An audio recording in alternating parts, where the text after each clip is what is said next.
Et c'est l'heure du décryptage de l'information sur Radio J, un décryptage tout à fait inédit ce matin puisqu'on a décidé de revenir sur ces relations qui se renforcent entre Israël et le Maroc. Et oui, plus en détail sur aussi ces juifs marocains qui agissent dans l'ombre de Mohamed VI, le roi du Maroc. Dans l'actualité, on le rappelle, les deux pays ont célébré la semaine dernière la première année de la reprise de leurs relations diplomatiques.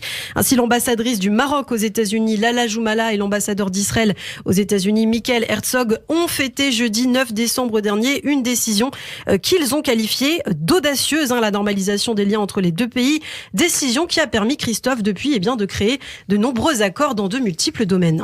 Et on revient sur ces mots forts en effet de l'ambassadeur israélien qui a évoqué un nouveau chapitre, une relation spéciale qui va beaucoup plus loin que les intérêts géopolitiques. Pour l'heure, les relations entre le peuple juif et le Maroc sont uniques car des générations de juifs ont trouvé refuge dans tout le pays au cours des milliers d'années. Ensemble, nous pouvons faire avancer notre vision commune d'une région pacifique, prospère et stable. C'est ce qu'a ajouté Michael Herzog. Oui, des déclarations qui interviennent quelques jours seulement après cette visite historique de Benny Gantz, ministre israélien de la Défense au Maroc. On va en parler dans un instant, mais ce dont on parle moins, et c'est aussi pour ça que je voulais faire ce décryptage ce matin, ce sont toutes ces personnalités juives marocaines qui agissent au sein du royaume. C'est très intéressant, des informations qui viennent d'ailleurs d'un excellent article du magazine Jeune Afrique, le journal qui parle donc de ces personnalités juives marocaines, Michael Zawi, Steve Ohana, le Rav David Pinto également, ce qu'écrit Fadoua Isla dans le magazine, je le cite, des Mérenides jusqu'à Mohamed VI, les Juifs ont toujours joué un rôle important auprès des sultans marocains, au point qu'une expression a même été consacrée à cette tradition séculaire, juif de cour, ce qui peut paraître un peu péjoratif, mais ces personnages, c'est vrai, ont toujours aujourd'hui en 2021 une importance capitale. Oui, dans l'histoire, le roi Mohamed V, le grand-père de l'actuel souverain, s'était déjà à l'époque choisi un ministre juif, Léon Benzaken, qui était aussi son médecin. Et cette tradition s'est perpétuée durant le règne de Hassan II, avec la nomination de Serge Berdugo à la tête du ministère du Tourisme notamment. Et puis évidemment, on ne peut ne pas citer le choix d'André Azoulay, l'ancien banquier de BNP Paribas, comme un des principaux conseillers de Mohamed VI.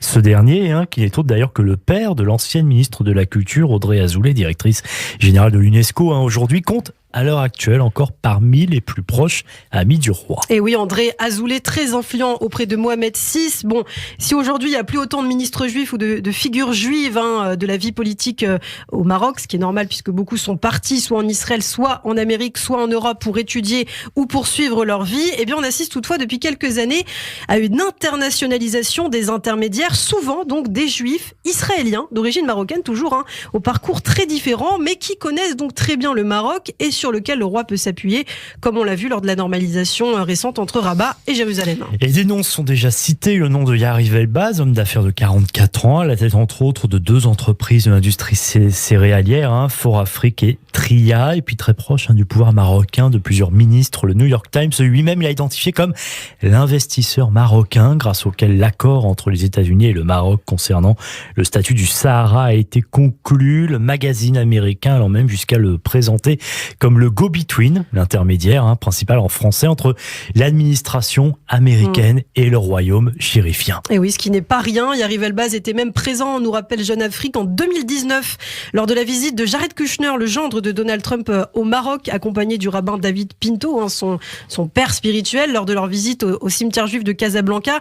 Donc on imagine que c'est quelqu'un de très important, Yariv Elbaz, qui partage aussi d'ailleurs ses bureaux avec un autre proche juif marocain très influent aussi, l'ancien patron de Publicis, Richard Attias. Et lui aussi a montré sa fidélité au royaume, participant à certains événements, à la COP22 par exemple en 2016, justement à Marrakech, mais lui aussi agit très précisément. C'est aussi le cas du businessman Steve Ohana, neveu du défunt milliardaire marocain Joe Ohana.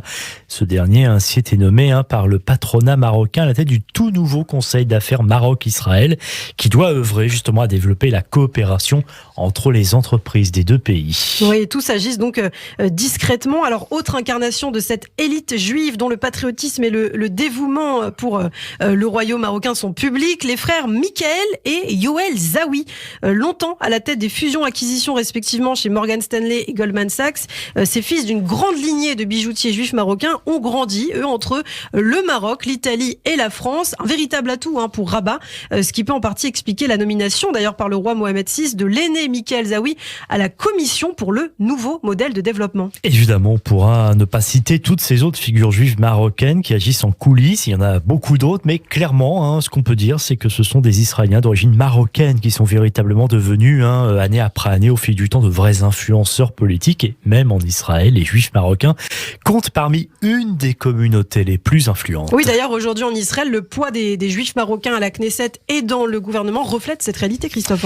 Amir Peretz, Orly Lévy, Aryeh Deri, Miri Regev, l'ancien gouvernement de Benyamin Netanyahou comptait pas moins de 10 ministres d'origine marocaine à des postes stratégiques, l'intérieur, la défense, l'économie et l'industrie ou encore le tourisme. Alors justement, puisqu'on parle d'Israël, on va conclure. On évoquait il y a quelques jours la première visite officielle donc du ministre de la Défense israélienne Benny Gantz au Maroc. Première visite en général d'ailleurs d'un ministre de la Défense dans le pays. Après plusieurs années de tensions, ce n'était pas un voyage anodin. Oui, des accords ont été discutés. La société israélienne Ratio Petroleum avait de son côté annoncé récemment un partenariat avec Rabat pour l'exploration d'hydrocarbures au large de Dakhla, au Sahara occidental. Il faut ajouter que l'État juif est aussi l'un des principaux exportateurs au monde de drones armés, de logiciels de sécurité comme Pegasus, et oui, de la société NSO, d'où l'intérêt de la visite récente de Benny Gantz donc au Maroc. Et oui, une visite très importante en effet, puisque les ventes de drones armés notamment et de certaines technologies de pointe, à l'instar du logiciel espion, doivent toujours être approuvées par le ministère israélien de la Défense. Mais au-delà de la sécurité et de la défense, après des accords d'armement et des accords économiques, Rabat et Jérusalem élargissent aussi leur champ de vision au niveau sportif, notamment on l'a vu aussi avec les Émirats Arabes Unis, puisqu'on apprenait la semaine dernière, et on conclura donc par cette bonne nouvelle, que la Fédération d'Israël de football, l'IFA, et la Fédération royale marocaine de football, la FRMF, venaient de signer justement un accord avec la bénédiction entre guillemets de la FIFA. Et vous qui adorez le football, Ilana, oui, je ne doute pas que je suis dans mon élément.